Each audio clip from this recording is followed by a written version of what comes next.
आज प्रश्नावली है 13.1 घात एवं घातांक। इसके कुछ महत्वपूर्ण नियम है, घातांक के महत्वपूर्ण नियम। यानी इस प्रकार, जैसे ए की पावर m गुणा ए की पावर n। यदि आधार समान होते हैं तो घातें क्या हो जाती हैं, जुड़ जाती है। ए की पावर m है, इधर क्या है, ए की पावर n, तो ए की पावर हो जाएगा m प्लस n। उसी प्रकार दूसरा नियम है, ए की पावर m गुणा बी की पावर m हो। जब आधार अलग अलग हैं, यानी एक में अलग बी ए है और दूसरे में क्या है बी, और घातें क्या है दोनों में समान, तो आधारों का तो गुणा हो जाएगा, घात क्या हो जाएगी उसकी, m हो जाएगी। ये दूसरा नियम है घातांक का। नेक्स्ट है, यदि a की पावर माइनस m हो तो उसका मान हो जाएगा 1/a की पावर m हो जाएगा। इसी प्रकार नेक्स्ट, a की पावर m हो और a की पावर बटे में क्या हो, n हो, तो क्या हो जाता है, उस घात को ऊपर ले जाएंगे तो माइनस की हो जाएगी। a की पावर m माइनस m कब होगा, जब a greater than is n, यानी m का मान बड़ा होगा n से, तब ये फॉर्मूला काम आएगा।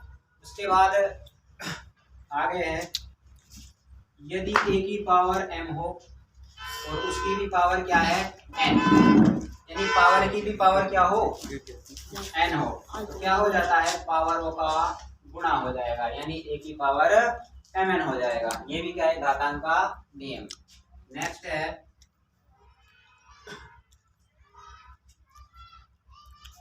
यदि a की पावर 0 हो तो उसका मान कितना होता है, हमेशा 1 होता है।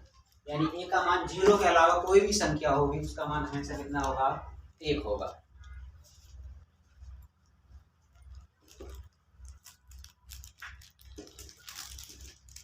एक और नियम है इसमें, -1 की पावर यदि सम संख्या हो, सम संख्या, तो मान हमेशा प्लस का आएगा। इसका आएगा प्लस का 1। यानी यदि माइनस की पावर सम संख्या है तो उसका मान क्या होगा, प्लस का 1 होगा, यानी प्लस की संख्या आएगी घात यदि सम संख्या हो। और यदि -1 की पावर विषम संख्या हो, विषम संख्या बराबर, तो इसका मान हमेशा माइनस में आएगा, यानी -1। -1 की पावर यदि विषम संख्या है तो उसका मान हमेशा क्या रहेगा, -1, और यदि सम संख्या है पावर में उसका मान हमेशा क्या हो जाएगा, प्लस का 1। ये क्या है, घातांक के महत्वपूर्ण नियम। ये बहुत इंपॉर्टेंट है नेक्स्ट 8वीं प्रश्नावली के लिए, नहीं 8वीं क्लास के लिए, 9वीं क्लास के लिए और 10th क्लास के लिए, यानी आगे जिसको भी गणित पढ़नी है उसके लिए क्या है, इंपॉर्टेंट नियम है घातांक के नियम। कुछ नियम है, कुछ नहीं है, यहाँ पर जहां ए तथा बी, ए तथा बी शून्य तक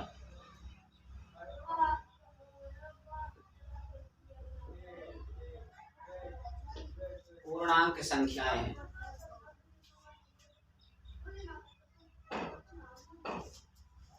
शून्य तक पूर्णांक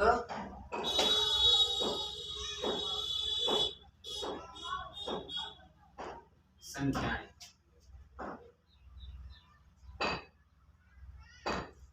और m तथा n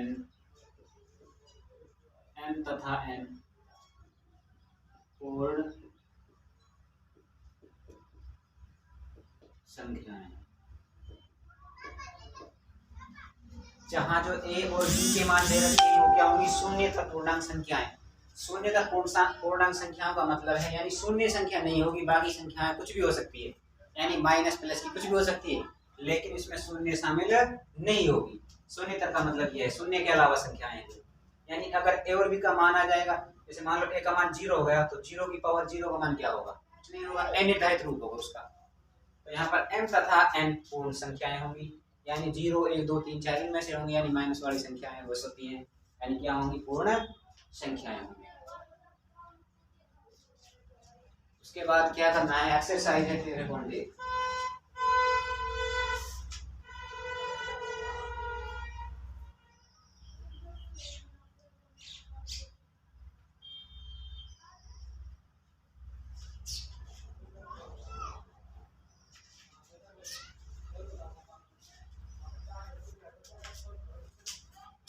देखिए नेक्स्ट है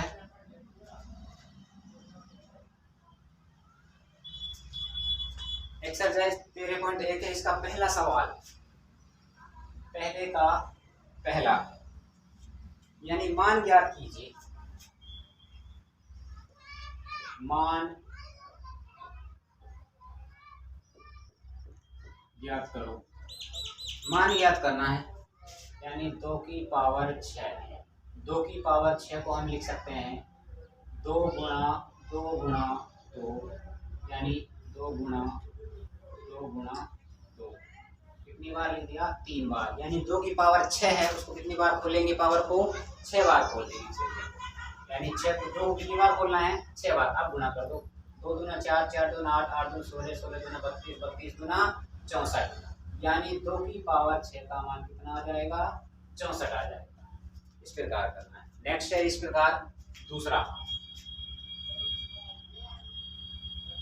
9 की पावर 3 बराबर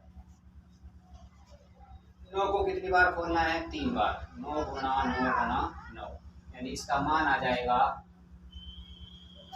9 नाम 81। 81 गुणा जब 9 करेंगे तो ये हो जाएगा 9 एकम 9, 9 8 72, यानी 729। यानी जो 9 की पावर 3 का मान होगा 729 होगा। आगे सवाल है तीसरा, 11 की पावर 2, यानी 11 गुणा 11, यानी 11 की घात 2 है। कितनी बार खोलना है? 2 बार खोलना है। तो उसका मान आ जाएगा 11 गुणा 11 करेंगे तो 121 हो जाएगा। इसी प्रकार चौथा सवाल है,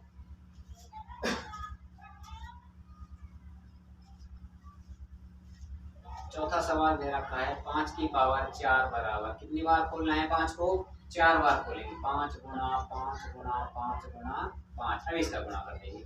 5 25, 25 पंजा 125, और 125 गुणा 5 करेंगे तो ये हो जाएगा 625 हो जाएगा। 5 25 हासिल 2 लगेगी, 5 2 10 और 2 12, 2 5 5 5 और 1 6, यानी कितना हो जाएगा? मान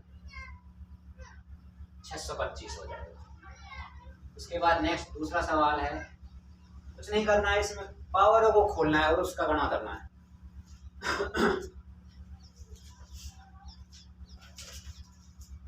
नेक्स्ट देखिए दूसरा सवाल, घातांक के रूप में व्यक्त कीजिए।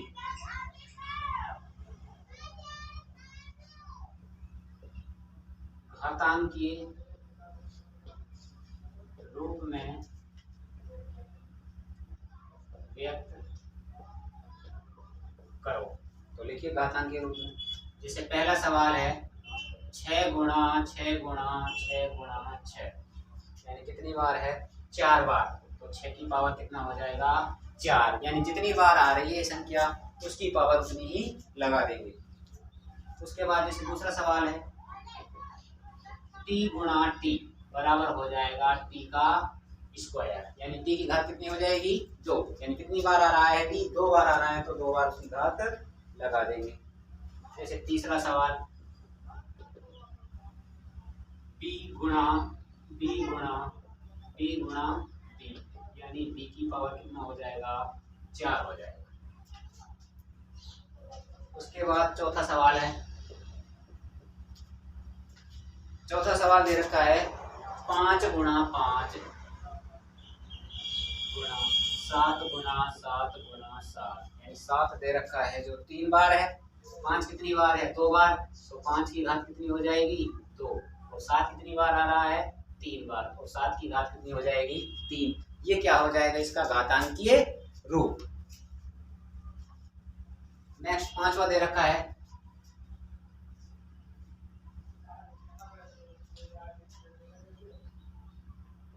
पांचवा सवाल, चलो इधर देखते हैं।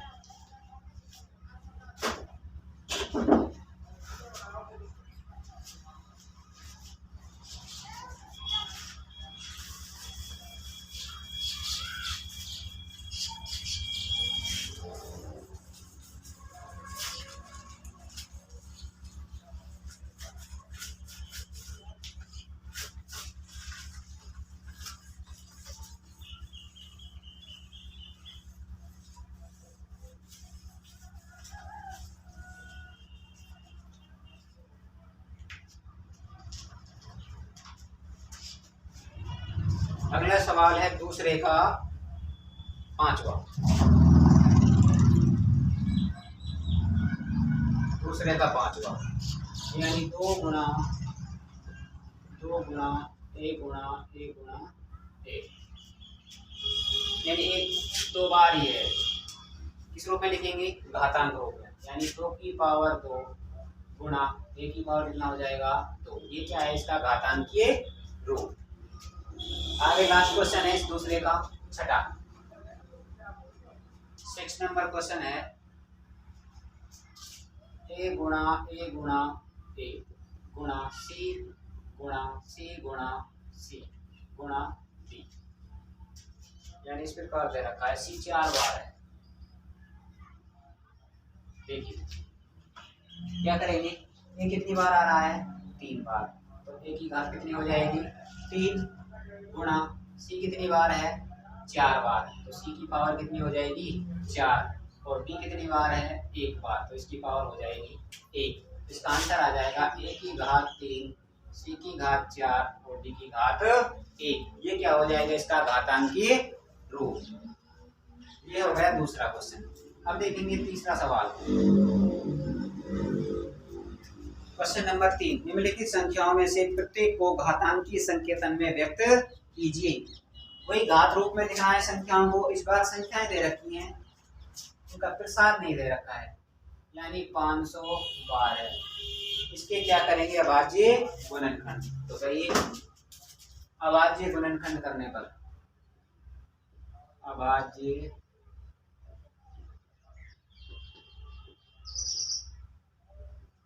गुणनखंड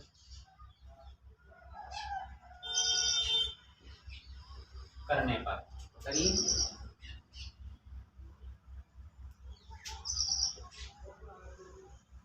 512 के अभाज्य गुणनखंड करेंगे तो कितने का भाग लगेगा? सबसे पहले 2 का जा रहा है, क्योंकि इकाई क्या है? सम संख्या है। तो 2 गुना 4, 2 पंजा 10 और 2 छिकी 12 है। 2 में देंगे 2 एकम 2, 2 गुना 4, 2 अट्ठा 16, फिर 2 का देंगे 2 छिकी 12, 2 चौका 8, फिर से लगाइए 2 तिया 6, 2 गुना 4, फिर देंगे 2 का 16 गुना 32, 2 का देंगे कितनी बार जाएगा 8 बार, और इसमें लगाएंगे 2 का कितनी बार जाएगा 4 बार, और 4 में लगाएंगे कितने बार जाएगा 2 बार, उसके बाद लगाएंगे तो 2 का जाएगा कितना जाएगा 1। यानी ये क्या हो जाएंगे? इसके अभाज्य गुणनखंड। अब इन अभाज्य गुणनखंडों को लिखेंगे, यानी 2 गुणा कितनी बार आ रहा है 1 2 3 4 5 6 7 8 9, यानी 9 बार लिखेंगे। 2 गुणा 2 गुणा 2 गुणा 2 गुणा 2, 1 2 3 4 5 6 7 8 9, यानी 2 की पावर कितनी हो जाएगी 9 हो जाएगी। ये क्या हो जाएगा? इसका घातांकीय रूप। यानी सबसे पहले क्या करना है?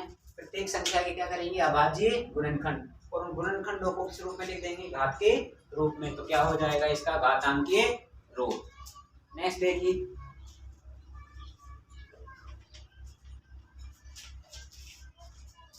चार 405।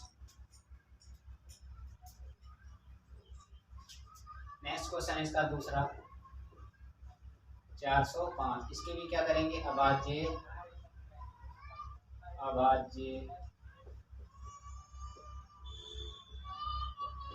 गुणनखंड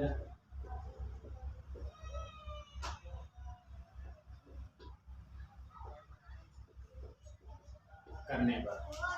तो करिए इसके अभाज्य गुणनखंड।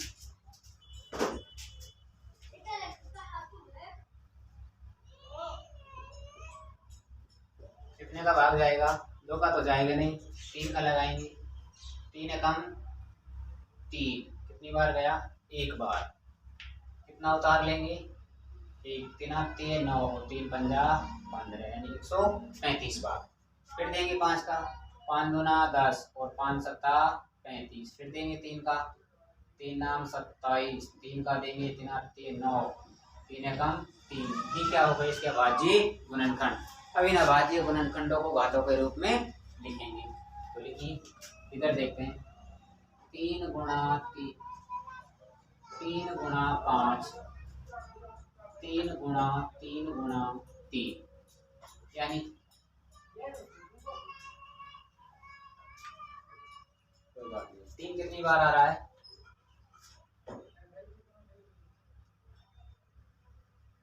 3 चौका,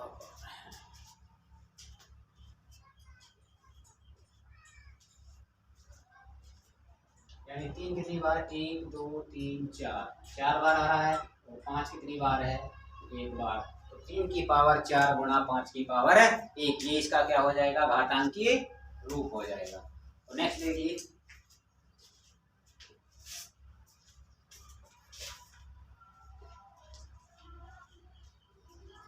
नेक्स्ट सवाल है 540, यानी किसी का तीसरा है 540। तो सबसे पहले क्या करेंगे? इसकी अभाज्य गुणनखंड। तो करिए, 2 का जाएगा, 2 दूना 4, 2 सत्ता 14, 0। फिर 2 का देंगे, 2 एकम 2, 2 तिया 6, 2 पंजा 10। अब 2 का देंगे इसमें, 2 छिकी 12 है, 2 का नहीं जाएगा इसमें, सॉरी 2 का भाग नहीं जाएगा क्योंकि इसका इकाई क्या है? 5। तो 3 का देते हैं, 3 चौका 12 है, तो 3 पंजा 15। फिर उसके बाद कितने का लगाएंगे? 3 का, 3 एकम 3, 3 पंजा 15, फिर 3 का लगाएंगे, 3 पंजा 15, फिर कितने का रहेगा? 5 का। ये क्या हो जाएंगे? इसका अभाज्य गुणनखंड। अब क्या करना है? अभाज्य गुणनखंडों को घातों के रूप में लिखेंगे। तो 2 कितनी बार आ रहा है? 2 बार। 3 कितनी बार है? 1 2 3। और 5 कितनी बार है? 1 बार। क्या करना है? 2 गुणा 2 गुणा 3 गुणा 3 गुणा 3 गुणा 5। अब इनको घातों के रूप में लिखना है, यानी 2 कितनी बार है? 2 बार। तो 2 की पावर 2 गुणा 3 कितनी बार है? 3 बार, 3 की पावर 3। और 5 कितनी बार है? 1 बार। तो 5 की पावर कितनी हो जाएगी? 1। ये इसका क्या हो जाएगा? घातांकीय रूप।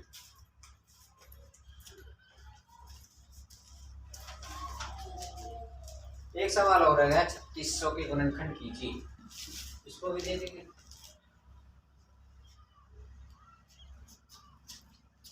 Question number 4, 3600।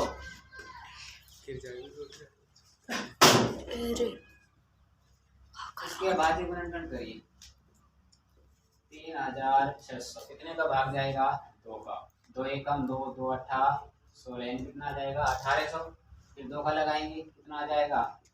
900। फिर 2 का लगाएंगे, 2 चौका 8, 2 पंद्रह 10, यानी 450। फिर से लगाइए 2 का भाग, 2 दूना 4, 2 सत्ता 14, 2 पंजा 10, यानी कितनी बार गया है? 275 बार। दोबारा देखिए, 2 दूना 4, 2 सत्ता 14, 1 बचेगा, 0 बढ़ा लेंगे, 2 पंजा 10, यानी 2 का भाग लगाने पर आएगा 275। और 3 का देखे जा रहा है, तो 3 का भी नहीं जाएगा। 5 का दीजिए, 5 का चला जाएगा, 5 पचम 25, 2 बचेगा, 25 हो जाएगा, पचम 25। फिर कितने का लगाएंगे? 5 का, 11 पंजा 55। उसके बाद 11 में कितने का जाएगा? 11 का, 11 कम 11। उसके बाद देखेंगे इनके अभाज्य गुणनखंडों को। 2 कितनी बार है? 1 2 3 4, यानी 2 गुणा 2 गुणा 2 गुणा 2।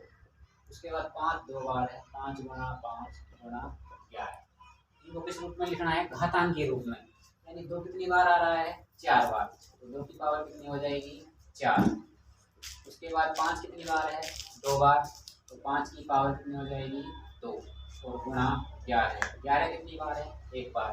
तो इसका घातांक के रूप हो जाएगा 2 की पावर 4 गुणा 5 की पावर 2 गुणा 11 की पावर 1। ये क्या है? इनके अभाज्य गुणनखंडों को घातों के रूप में लिखना। नेक्स्ट सवाल देखिए, क्वेश्चन नंबर हो गए 3। नेक्स्ट है क्वेश्चन नंबर 4।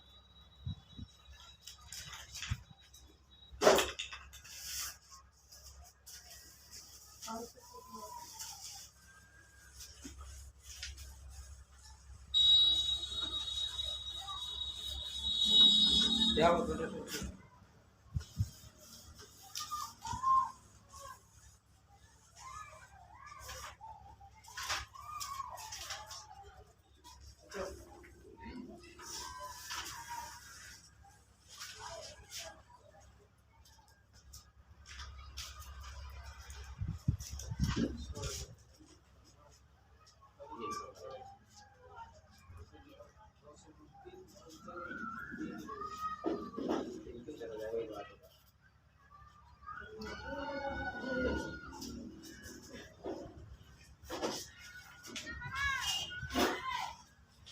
सवाल और हरा दीजिए।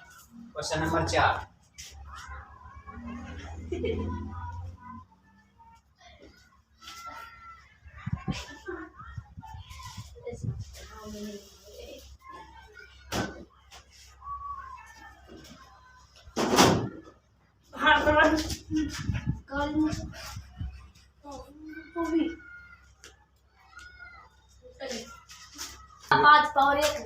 दो लिखी ला 225 और 155 दोनों